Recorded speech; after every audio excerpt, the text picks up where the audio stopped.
जो पिछड़े वर्ग के कर्मचारी और अधिकारी हैं, उनको इस तरीके से एक परसेप्शन क्रिएट किया जा रहा है इस सरकार के द्वारा कि वो सवर्णों के साथ है।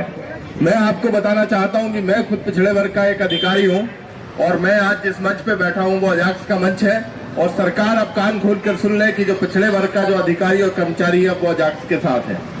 इस तरीके से एक परसेप्शन क्रिएट किया गया, अजाक्स के सामने सपाक्स को बिठा दिया गया, नूरा कुश्ती कर रही है सरकार, क्योंकि सरकार आपको आपके अधिकार नहीं लेने देना चाहती। जिन दो लोगों के कॉन्फ्लिक्ट ऑफ इंटरेस्ट है, जिनके बीच में हितों का टकराव है, उन दोनों लोगों के बीच में समझौता कैसे हो सकता है? पहले तो जो सुप्रीम कोर्ट है उसकी जो जिम्मेदारी थी वो अपनी जिम्मेदारी से बची और मैं खुलकर सुप्रीम कोर्ट और हाई कोर्ट के खिलाफ लिखता हूं और आज भी लिखता हूं कि किस तरीके से भ्रष्ट वकीलों को और जिनका बैकग्राउंड पुअर है उनको हाई कोर्ट जजों तक पहुंचाया जा रहा है, उनको सुप्रीम कोर्ट तक पहुंचाया जा रहा है। क्यों? क्योंकि वो इनकी गुलामी करें, आरएसएस की गुलामी करें। आज जिन लोगों ने व्यापम में इतने सारे केस हारते गया एक व्यक्ति और उसका प्रमोशन होते गया, आज वो हाईकोर्ट जज है और इस डंके की चोट पर मैं इस मंच से बोल रहा हूं कि वो आदमी भ्रष्ट है और खुलेआम मैंने उसके खिलाफ लिखा है। ऐसे लोग जब हाईकोर्ट और सुप्रीम कोर्ट तक पहुंचेंगे तो वो कभी भी एसटी, एससी और ओबीसी वर्ग के पक्ष में कभी कोई ऑर्डर पास नहीं करेंगे। आज हमारा अधिकार था प्रमोशन में आरक्षण, लेकिन ये जो लोग हैं जो आज सुप्रीम कोर्ट में बैठे हैं, ये जो लोग हैं जो आज हाई कोर्ट में बैठे हैं, वो लोग बजाय संविधान पर निर्णय देने के वो उन लोगों के हिसाब से चल रहे हैं जो लोग आज सरकार में हैं। मैं आपको बताना चाहता हूं कि हाई कोर्ट जज कैसे बनता है, सुप्रीम कोर्ट जज कैसे बनता है। कहने को कॉलेजियम है, लेकिन कहीं न कहीं राजनीतिक अनुशंसा के आधार पर ही वो लोग बनते हैं और ये लोग नहीं चाहते हैं कि हमारे एसटी, एससी के लोग, हमारे ओबीसी के लोग हाई कोर्ट तक पहुंचे या सुप्रीम कोर्ट तक पहुंचे। घुमा फिराकर सारे मामलों को हाई कोर्ट या सुप्रीम कोर्ट तक पहुंचा दिया जाता है और बाद में ये बोला जाता है कि सुप्रीम कोर्ट ने ये बोला है, हाई कोर्ट ने ये बोला है, इसलिए आपको ये करना है। तो मैं आपको ये बताना चाहता हूं कि आप राजनीतिक रूप से संगठित हो जाइए। यदि आपको अपने अधिकार चाहिए तो राजनीतिक रूप से संगठित हो जाइए और पंचायत से लेकर संसद तक कब्जा कीजिए और हर जगह जब आपके लोग होंगे, पॉलिसीज को आपके हिसाब से बनाने के लिए मजबूर होना पड़ेगा। मैं संविधान अभी मैंने पढ़ना शुरू किया है। आज इतने दिनों बाद हमको कभी किसी ने स्कूलों में संविधान नहीं पढ़ा है। हम संविधान की भाषा इतनी क्लिष्ट है कि आम आदमी उसको समझ ही नहीं सकता है। इस देश में भागवत गीता और रामायण के पाठ तो होते हैं, इस देश में संविधान को लेकर कोई पढ़ाया नहीं जाता है, कोई कभी उसको आसान शब्दों में नहीं पढ़ाता है। मैं आपको बताना चाहता हूं कि कैसे ये चाहते तो प्रमोशन में आरक्षण कर सकते थे। इस संविधान के अंदर संशोधन लाए जाते हैं। एक बार यदि संविधान में संशोधन हो गया तो बहुत मुश्किल होता है उसको कोर्ट में चुनौती देना। जब ईडब्ल्यूएस आरक्षण को आप 103 में संविधान संशोधन से आप लागू कर सकते हैं तो आप प्रमोशन में आरक्षण को क्यों नहीं लागू कर सकते? आप प्रमोशन में आरक्षण को आप कॉन्स्टिट्यूशनल अमेंडमेंट लाइए। मैं बोलना चाहता हूँ इस मंच से मोदी को और शिवराज को, जो खुद अपने आप को पिछड़ों का नेता मानते हैं। मोदी बोलते हैं कि मैं घाटी समुदाय का हूँ, शिवराज बोलता है मैं किरार समुदाय का। अरे उसको किरार लिखने में शर्म आती है, वो लिखता है शिवराज सिंह चौहान। वो अपने आप को एक राजपूत की तरह पेश करते हैं इस प्रदेश के अंदर, जबकि वो पिछड़े हैं और पिछड़ों के लिए उनको काम करना चाहिए, लेकिन वो काम सवर्णों के लिए कर रहे हैं।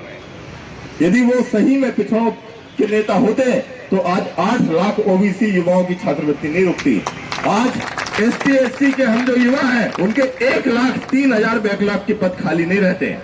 मैं पिछले 18 साल से सुन रहा हूं बैकलॉग के पद भरे जाएंगे। 18 साल में तो एक पप्पू भी बड़ा एक अच्छी तरीके से काम करने लगता। 18 साल में यदि एक मुख्यमंत्री ये बोलते हैं कि अभी मैं बैकलॉग के पद भरूंगा तो मुझे लगता है कि इनकॉम्पिटेंट है, उसको तत्काल हटा देना चाहिए।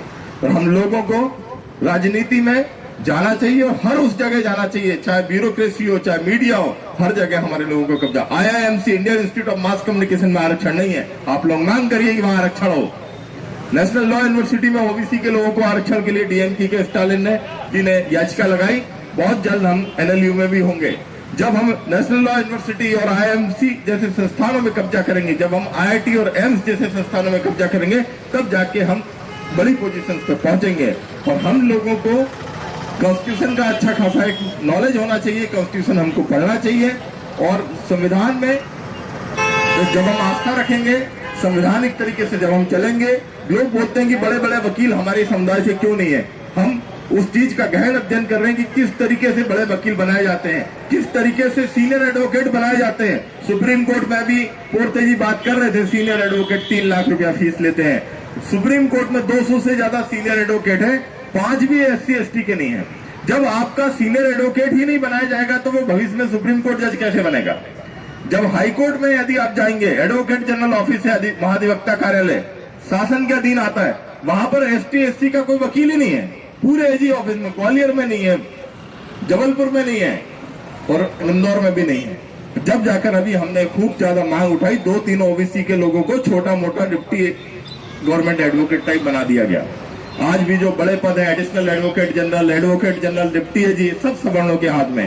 तो जब आप वहां पर जो सरकार के सलाहकार हैं, जिनको सरकार का विधिक सलाहकार बोलते हैं, जब वही हमारे समाज के लोग नहीं है तो सरकार को सलाह वो सवर्णों के हिसाब से देंगे, क्योंकि वो अपने वर्ग का ध्यान रखते हैं। भले ही हम लोग अपने वर्ग का ध्यान नहीं रखें, लेकिन वो लोग हमेशा अपने वर्ग का ध्यान रखते हैं। तो हमको ऐसे जगह आना पड़ेगा जहां से नीतियां बनती हैं। इंदौर, भोपाल, जबलपुर, ग्वालियर के कलेक्टर सवर्ण क्यों हैं? क्या हम लोग इनकॉम्पिटेंट है? क्या हम में पावर नहीं है? क्या हम लोगों में सोचने समझने की क्षमता नहीं है? आज आप बताइए, सारे बड़े जगह के जितने भी क्रीम पद हैं, जितने भी बड़े पद, क्यों? क्योंकि ये लोग भ्रष्ट हैं और उनको पैसा कमा के देते हैं। हमारे लोग भ्रष्टाचार में बहुत नीचे हैं, इतना भ्रष्ट नहीं है। ये लोग इनको पैसा कमाने की, देने की ताकत रखते हैं, इसलिए इनको बड़े बड़े पदों पे, बड़े बड़े जिलों में कलेक्टर बनाया जाता है, बड़े बड़े जिलों में इनको SP बनाया जाता है। मुझे आप बताइए, पिछले 30 साल से मैं आज इंदौर में हूँ, मैंने यहाँ कभी किसी ST SC के आदमी को कलेक्टर के पद पे नहीं देखा। क्यों? क्या हमारे लोगों में उतना ब्रेन नहीं है? लेकिन हम उतने भ्रष्टाचारी नहीं है। हम लोग ईमानदार हैं, इस देश से, इस मिट्टी से मोहब्बत करते हैं, लेकिन आज भी हमारे क्रांतिकारियों को, हमारे लोगों को सम्मान नहीं मिल रहा। आज JS के कारण और हम लोगों ने जो जागरूकता खड़ी की है, आज हमारे क्रांतिकारियों को सम्मान मिलना शुरू हुआ। आज आप देखिए कि आज ISBT बस स्टैंड का नाम टंटे मामा के नाम पे हुआ, पातल पानी में हुआ। आज आप देखिए, हेमू कालानी जी पाकिस्तान में पैदा हुए, लेकिन इस चौराहे पे है। कहाँ पैदा हुए? पाकिस्तान में, सक्खर में, सिंध प्रांत में पैदा हुए, लेकिन आज वो इस चौराहे पे हमारे टंटे मामा जी की मूर्ति आज तक भौर का चौराहे पे स्थापित नहीं कर पाया। तो आज बताइए, सिंधियों ने पाकिस्तान से आकर आज अपने क्रांतिकारी की मूर्ति इस कलेक्टर कार्यालय के सामने रखवा दी, लेकिन हम लोग जो इस मध्य प्रदेश के 22% है आदिवासी, आज हम हमारे क्रांतिकारियों की मूर्तियां, उनके नाम पर संस्थान करवाने के लिए हमको संघर्ष करना पड़ रहा है। तो संगठित रहिए। डॉक्टर आनंद राय और मेरी पूरी टीम आपके साथ है, और ST SC OBC को इसी तरीके से भी हम संगठित रहे तो हमारे हक और अधिकार हम लेकर रहेंगे।